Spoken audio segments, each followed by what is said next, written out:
인생을 살아가다 보면 우리의 의지와 상관없이 우리를 힘들게 하고 우리를 괴롭히는 사람들을 만나게 됩니다. 우리는 그러한 어려움을 만나게 될 때 왜 나에게만 이런 어려운 일들이 닥칠까? 왜 이러한 어려운 일들이 일어날까? 고민하게 됩니다. 그런데 우리의 주변을 돌아보면 이러한 어려운 일들이 우리에게뿐만 아니라 나에게뿐만 아니라 우리 주변에 있는 많은 사람들에게도 역시 일어나고 있다는 것을 알게 됩니다. 그러면 이러한 어려움 가운데 우리는 어떻게 대처해야 할까요?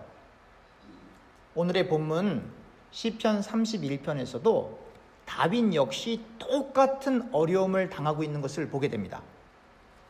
다윗은 오늘의 시에서 고백합니다. 하나님, 제가 당신께 피하오니 저를 부끄럽게 하지 마세요. 당신은 정의로운 분이시니 당신의 정의로 제가 처한 이 안타까운 현실을 헤아리시고 당신의 공의로 이 말도 안 되는 상황에서 저를 건져주세요 라고 이렇게 하나님께 기도하고 있는 겁니다. 다윗은 말하길 제가 제 일평생을 슬픔으로 보내며 얼마나 힘들었던지 다윗의 정말 그 절절한 그 슬픔에 대한 그 한탄이 나오는 거죠. 제가 제 일평생을 슬픔으로 보내며 제가 살아있는 날들을 탄식하며 제 뼈가 상할 정도로 제 기력이 쇠하여지고 있습니다. 그뿐만 아니라 제 대적들과 이웃들에게 욕을 당하니 제 친구가 놀라고 길에서 저를 보는 사람들이 저를 피하고 있습니다. 제가 죽은 사람처럼 다른 사람들의 기억 속에서 사라져가고 있고 마치 깨진 그릇처럼 사람들의 기억 속에 남아있지 않습니다. 이렇게 다윗이 절규하고 있는 겁니다. 다윗은 하나님의 공의와 정의에 자신이 처한 상황을 호소하고 있습니다. 이 말은 하나님, 당신께서는 아시지 않습니까? 제가 당신을 진실로 저의 구주, 저의 왕으로 모신 이후 제가 불의하게 다른 사람들을 괴롭힌 일도 없고 제가 부당하게 다른 사람들로부터 어떠한 이득을 챙긴 적도 없음을 아시지 않습니까? 제가 하나님이 제 아버지 되시고 제 왕이 되시고 그리고 저를 구원하시는 유일한 분이라는 것을 안 후에는 제가 하나님의 말씀을 지키기 위하여 부단히 노력하고 있는 것을 잘 아시고 있지 않습니까? 그런데 왜 제가 이해할 수 없고 납득할 수 없는 이러한 어려운 일들이 발생하는 겁니까? 이렇게 다윗이 하나님께 물어보며 기도하는 겁니다. 다윗은 자신의 신앙과 자신의 입장에서는 도무지 이해할 수가 없어서 하나님의 공의와 하나님의 정의에 호소하고 있는 것입니다. 그렇습니다. 기도는 자신의 생각, 경험 혹은 사상에서 출발하는 것이 결코 아닙니다. 기도는 하나님을 아는 지식과 하나님의 속성에서부터 시작하는 것입니다. 우리의 입장에서는 너무나 억울할 뿐입니다. 우리의 입장에서는 너무나 혼란스럽고 당혹스러울 뿐입니다. 그런데 그것이 우리의 인생입니다. 하나님, 제가 예수님을 진심으로 믿은 다음에는 바로 살려고 정말로 하나님을 위해 살려고 최선을 다하고 있는데 왜 이렇게 어려운 일들이 저에게 일어납니까? 넓은 길로 가지 않고 손해까지 보면서 제 돈을 들여서 제 시간을 들여서 제 노동을 들여 최선을 다하고 있는데 우리에게 돌아오는 것이 형통이 아니라 여러 가지 좋지 않은 소식들과 난관들이니 왜 이러한 일이 제게 벌어지는 것입니까? 라고 우리 역시 다윗처럼 호소하는 경우가 많이 있습니다. 그때 우리는 다윗의 기도를 생각해야 합니다. 하나님을 아는 지식으로 하나님의 속성을 아는 그 내용으로 하나님께 기도로 나아가야만 합니다. 하나님, 당신께서는 분명히 정의롭고 공의로우신 분인데 왜 제게 이러한 저희가 생각할 수도 없고 감당하기 어려운 이러한 고난과 고통을 주십니까? 라고 하나님께 나아가야 하는 겁니다. 그때 하나님께서는 이렇게 응답하실 것입니다. 너는 어떻게 구원을 받았니? 너는 너의 의로 구원을 받았니? 너는 너의 공의로 구원을 받았니? 너도 내가 공들인 것이 전혀 없는 상태에서 내 의 없이, 내 공로 없이 은혜로 구원을 받지 않았니? 지옥에 갈 수밖에 없는 너를 위하여 내가 십자가에 달려 죽었건만 너는 내게 당한 그 어려움조차도 참을 수 없는 것이니? 이렇게 하나님은 말씀하실 것입니다. 그래서 우리는 성령의 조명과 성령의 인도와 성령의 임재를 통하여 고백하게 됩니다. 하나님, 당신의 말이 맞습니다. 제게 더 큰 어려움을 주세요. 제게 더 큰 어려움이 올 때에, 제게 더 큰 억울한 일이 올 때에 저는 진실로 예수님의 십자가를 이해하며 그 십자가의 사랑을 피부로 받아들일 수 있고 믿을 수 있을 것 같습니다. 예수님의 십자가보다 더 큰 아픔과 더 큰 억울함은 이 세상에 존재하지 않습니다. 제가 당하는 이 아픔과 우리가 당하는 이 아픔과 어려움은 예수님 당신께서 골고다를 가신 그 아픔과는 도무지 비교가 되지 않는 가벼운 것입니다. 하나님, 우리는 하나님의 사랑을 이해하기 위해 더 큰 아픔과 더 큰 시련과 더 큰 억울함과 더 큰 고난이 필요한지도 모릅니다. 그동안 이 진리를 모르고 불평하고 마음 아파했던 저를 용서해 주십시오. 하나님, 그동안 이 진리를 모르고 형제와 자매를 사랑하지 못했던 죄악을 용서해 주십시오. 제 가족을 사랑하지 못하고 부모님에게 혹은 시부모님들에게 서운하게 행했던 모든 죄악을 용서해 주십시오. 우리 교우들을 사랑하지 못하고 오해해서 혹은 시기하여 서로 헐뜯었던 모든 죄악을 용서하여 주십시오. 혹 그 갈등이 실제로 잘못된 것에서 일어난 일이라 할지라도, 우리는 잘못이 없다 할지라도 예수님의 십자가를 생각하면 이해하지 못할 것이 없는데, 용서하지 못할 것이 없는데, 하나님, 우리가 너무나 잘못했습니다 라고 이렇게 회개할 것입니다.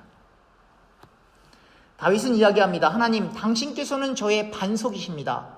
당신의 이름을 생각하셔서 저를 인도하시고 지도해 주세요. 저는 제 힘으로 할 수 있는 것이, 제 지성으로 판단할 수 있는 것이 없습니다. 제 능력을 넘어서 저를 넘어뜨리려고 몰래 친 그 그물에서 저를 빼내어 주십시오. 하나님, 당신만이 제 산성이십니다. 그렇습니다. 다윗처럼 우리는 철저히 하나님만을 의지해야 합니다. 정말로 하나님만이 우리의 반석이시고 산성이심을 우리는 정말로 믿어야 합니다. 하나님을 모르는 사람들은 늘 자신이 인생의 주인공인 줄 알고 생을 살아갑니다. 자신이 인생의 주인공이니 자신이 다른 사람들로부터 칭찬을 받지 못하고 다른 사람들로부터 인정을 받지 못하면 마음이 불편한 것입니다. 그러나 하나님을 진심으로 믿고 신앙하는 사람들은 자신이 인생의 주인공이 아니라 하나님의 객체로서, 하나님의 종으로서, 하나님의 막대기로서 그렇게 이름도 없이 빛도 없이 살아가는 나그네이자 예수님의 제자임을 알고 겸손히 생을 살아가게 되는 것입니다. 진정한 하나님의 사람들은 반대로, 즉 하나님을 모르는 사람들과는 반대로 사람들에게 인정받는 것을 부담스러워합니다. 사람들의 입에서 자신들의 이름이 오고 가는 것을 경계합니다. 그 이유는 하나님의 종으로 티끌보다 못한 존재가, 다시 말하면 먼지 혹은 흙보다 못한 존재가 칭찬을 받고 타인의 존경을 받을 수 없어서 그렇습니다. 그래서 하나님을 진실로 경외하고 천국을 사모하는 이들에게는 늘 마태복음 6장 2절에서부터 4절을 마음에 새기고 이것을 실천하기 위해 최선을 다하는 것입니다. 마태복음 6장 2절에서부터 4절입니다. 그러므로 구제할 때에 외식하는 자가 사람에게서 영광을 받으려고 회당과 거리에서 하는 것 같이 너희 앞에 나팔을 불지 말라. 진실로 너희에게 이르노니 그들은 자기 상을 이미 받았느니라. 너희는 구제할 때에 오른손이 하는 것을 왼손이 모르게 하여 내 구제함을 은밀하게 하라. 은밀한 중에 보시는 너희 아버지께서 갚으시리라. 진정한 하나님의 사람들의 온 관심은 사람들에게 있지 않습니다. 사람들의 인기에 있지 않습니다. 사람들의 관심과 알아줌에 있지 않습니다. 그들의 온 관심은 은밀한 중에 보시는 하나님에게, 은밀한 중에 보시는 하나님에게 모든 초점이 다 가 있는 것입니다. 그래서 하나님의 사람들은 세상을 등지고 좁은 길을, 십자가의 길을 가는 것입니다. 예수님을 조금이라도 닮고 싶어서 자신의 모든 유격을 내리치며 겸손히 십자가 앞에 무릎을 꿇으며 한 걸음 한 걸음 걸어가는 것입니다.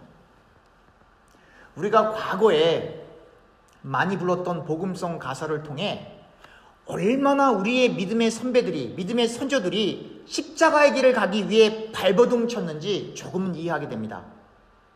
가사는 이렇습니다. 주님 뜻대로 살기로 했네. 주님 뜻대로 살기로 했네. 주님 뜻대로 살기로 했네.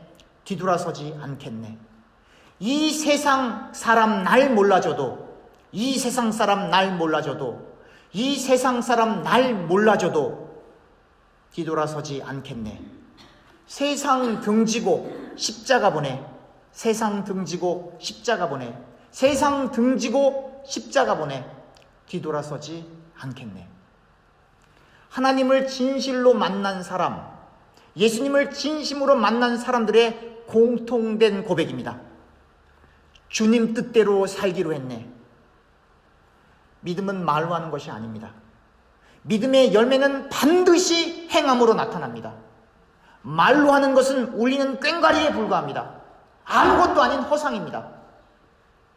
정말로 예수님을 믿는다면 우리의 입술이 바뀝니다. 우리의 생각이 바뀝니다. 우리의 행동이 바뀝니다. 우리의 삶이 바뀔 수밖에 없습니다. 예수님의 뜻대로 살기 위해 절대로 뒤를 돌아보지 않는 것입니다. 쉽게 돈을 벌 수 있는 방법이 있지만 예수님 때문에 더 이상 그렇게 할 수가 없는 것입니다. 편안하게 살 수 있는 길이 있지만 육신의 정욕과 야망을 위해 넓은 길로 달려갈 수도 있지만 예수님을 만난 사람들은 이제는 그렇게 할 수가 없는 것입니다. 오히려 과거에 그렇게 했던 것이 너무 죄스러워 회개의 눈물만이 폭포수처럼 터져 나오게 되는 것입니다. 하나님, 잘못했습니다. 제가 하나님의 말씀을 지키고 싶었는데 제 육신이 저를 삼켜 제가 원치 않는 그것을, 혹은 하나님이 기뻐하시지 않으신다는 것을 모른 채, 몰라서 그렇게 했습니다. 정말로 잘못했습니다. 용서해 주십시오. 하지만 하나님, 이제는 압니다. 당신의 사랑을, 당신의 은혜를, 당신의 십자가를 이제는 압니다. 그래서 우리는 다시 다짐합니다.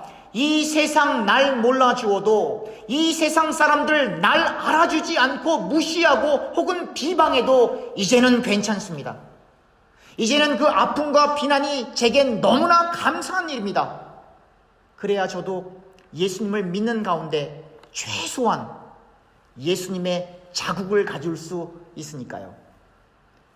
갈라디아서 6장 17절입니다. 이후로는 누구든지 나를 괴롭게 하지 말라. 내가 내 몸에 예수의 흔적을 지니고 있노라. 내 몸에 예수의 흔적을 지니고 있노라. 예수님을 믿는 사람들은 반드시 예수님을 믿는 흔적이 있습니다. 예수님을 믿다가 손해본 흔적, 예수님을 믿다가 상처받은 흔적, 예수님을 믿다가 잘못된 소문과 모함에 고생당했던 흔적, 예수님을 믿다가 오해받은 흔적. 할렐루야! 여러분들, 이 흔적이 없으면 우리는 예수의 제자가 아닙니다.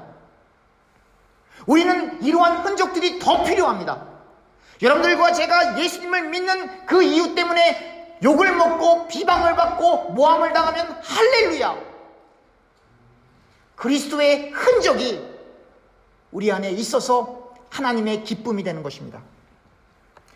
우리는 예수님을 위해 아무런 사심 없이 최선을 다할 때에 우리에게 다가오는 비판으로 인해 좌절하는 것이 아니라 더욱 행복합니다. 그리고 우리는 더욱 힘을 다해 성령 하나님을 사모하며 감난산에서 그토록 처절하게 기도하셨던 예수님을 생각하며 더욱 기도합니다. 예수님께서는 누가복음 22장 39절에서 46절에 제자들에게 말씀하시길 유혹에 빠지지 않게 기도하라고 말씀하십니다. 그리고 하나님께 기도합니다. 아버지, 만약에 아버지의 뜻이시면 이 잔을 제게 옮겨주세요. 하지만 제 뜻대로 하지 마시고 아버지 뜻대로, 아버지가 원하시는 대로 되기를 원합니다라고 기도하십니다. 이 기도가 얼마나 예수님에게 힘드셨던지 천사가 하늘로부터 내려와서 예수님께서 계속해서 기도하실 수 있도록 힘을 더했습니다. 그리고 예수님께서 얼마나 간절히 그리고 얼마나 열심히 기도하셨던지 땀이 땅에 떨어지는 핏방울처럼 되었다라고 성경은 기록하고 있습니다. 예수께서는 기도 후에 슬픔으로 기진맥진해진, 그래서 그로 인해 잠든 제자들을 보시고 그들에게 말씀하시길 어찌하여 자느냐, 시험에 들지 않게 일어나 기도하라 라고 말씀하셨습니다. 무슨 시험을 말씀하는 것입니까? 그것은 세상을 의지하지 말고, 세상을 바라보지 말고, 세상 사람들이 갖고 있는 논리와 철학을 의지하지 말고 하나님 나라의 법칙을 따르라는 것입니다. 다시 말하면 세상을 등지고 십자가를 보라는 이야기입니다. 세상을 제발 등지고 십자가를 보고 뒤돌아서지 말라는 것입니다. 여러분들과 제가 이 길을 가야 합니다. 우리가 뒤를 돌아보는 순간 우리는 서운해집니다. 우리가 이렇게 헌신했는데, 우리가 이렇게 헌금했는데, 우리가 이렇게 섬겼는데 왜 우리가 푸대접을 받고 왜 우리가 비난을 받아야 하지? 사랑하는 성도님들, 뒤를 돌아보지 마세요. 제발 뒤를 돌아보지 마세요. 우리는 뒤를 돌아보면 창세기 19장 24절에서부터 26절에 하나님께서 소돔과 고모라를 유황과 불을 비같이 내리시는 무서운 심판을 하셨을 때에 미련을 끊지 못하고 뒤를 돌아본 롯의 아내가 소금 기둥이 되었던 것처럼 우리가 뒤를 돌아다 보면 그렇게 우리가 실족하는 정도가 아니라 회복하기 힘든 시험에 빠질 수 있기 때문에 그렇습니다. 뒤를 돌아보지 마세요. 우리가 가야 할 길은 세상 등지고 십자가 보는 길입니다. 그 철칙은 뒤돌아보지 않는 것입니다. 할렐루야. 저와 교우님들은 이 십자가 길을, 이 좁은 길을 함께 걸어갈 수 있기를 축원합니다. 제가 교우님들 앞에서 설교할 수 있어서 여러분 제가 얼마나 행복한지 여러분 모르실 것입니다. 힘들면 힘들수록 할렐루야, 우리는 더 행복합니다.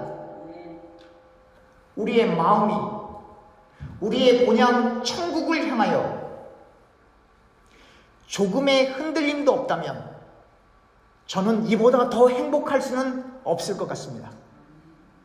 다윗은 고백합니다.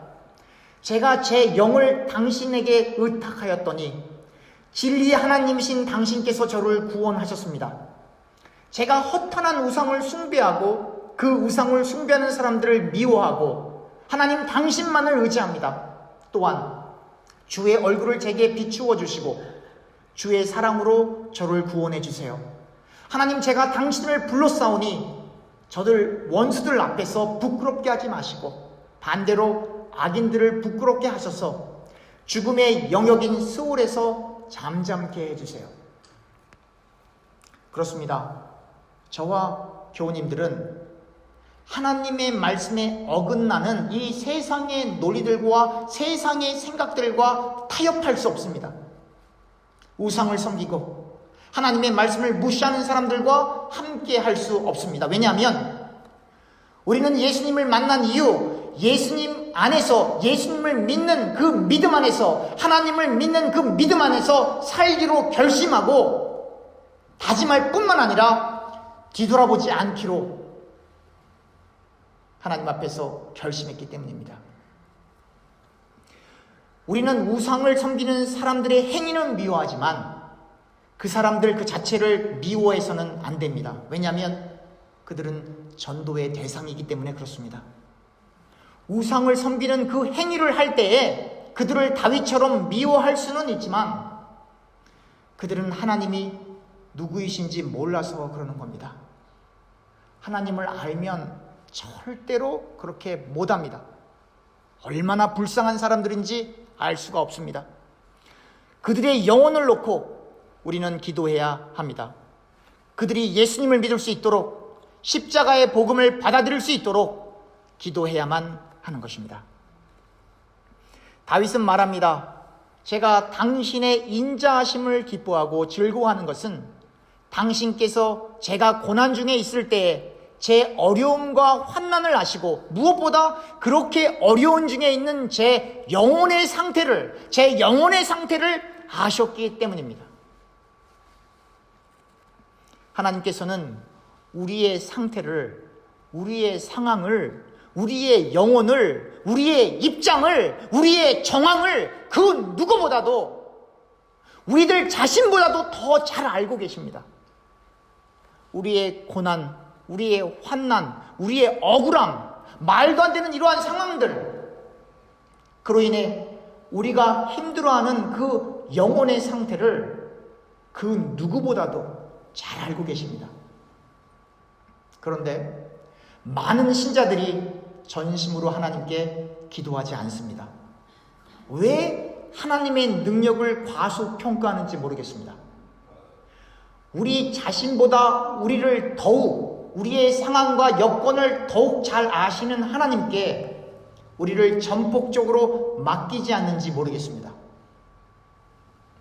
우리가 하나님께 우리의 모든 것을 맡기면 우리의 이성, 우리의 지성, 우리의 경험, 우리의 실력을 의지하지 않고 어린아이처럼 하나님께 우리의 모든 것을 맡기면 하나님께서 우리를 알아서 인도하실 터인데 우리는 우리의 힘을 의지하여 전적으로 하나님을 의지하지 않는 경우를 보게 됩니다.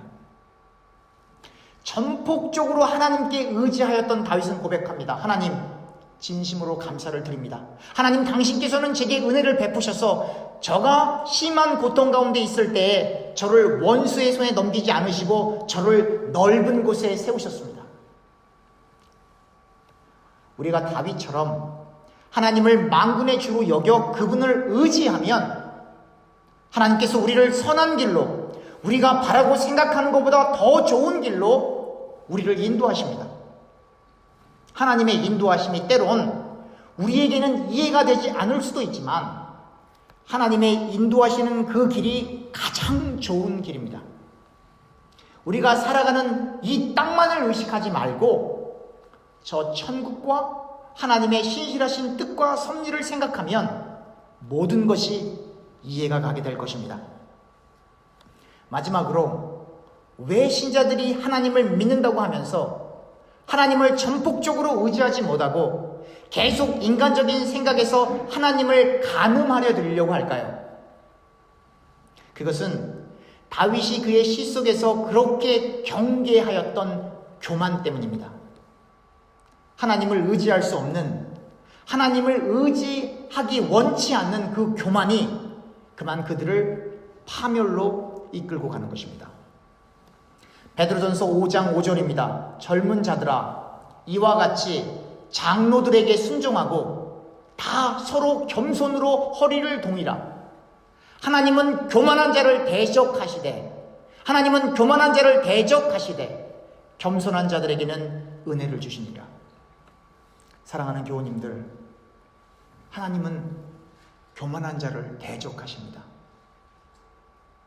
어떤 사람이 하나님의 대적이 될 수 있겠습니까? 우리가 계속 우리의 힘을 의지하고 하나님을 신앙하지 않고 우리 뜻대로, 우리의 생각대로, 우리의 방법대로, 우리의 경험대로, 우리의 철학대로 해석하고 말하고 행동하는 것은 하나님과 대적이 되는 것입니다. 우리가 우리의 뜻을 굽히고 성경에서 말하는 그 겸손대로 하나님 앞에 엎드릴 때에 하나님의 은혜가 우리에게 주어지는 것입니다. 사랑하는 교우님들, 겸손해야 하나님께 부르짖어 기도하고 찬양할 수 있습니다. 겸손해야 하나님께 피할 수 있습니다. 겸손해야 장로들에게 순종할 수 있습니다. 겸손해야 하나님만을 사랑하고 하나님만을 의지할 수 있습니다. 겸손해야 하나님의 사랑을 삶 속에서 경험할 수 있습니다. 겸손해야 하나님의 보호하심을 실제로 우리의 삶 속에서 느끼게 됩니다. 늘 우리 자신을 부인하고 겸손하여 아버지의 뜻을 구하는 겸손한 주님의 종이 되어 주님의 은혜 속에 좁은 길을 함께 걸어갈 수 있기를 간절히 소원합니다. 기도하겠습니다.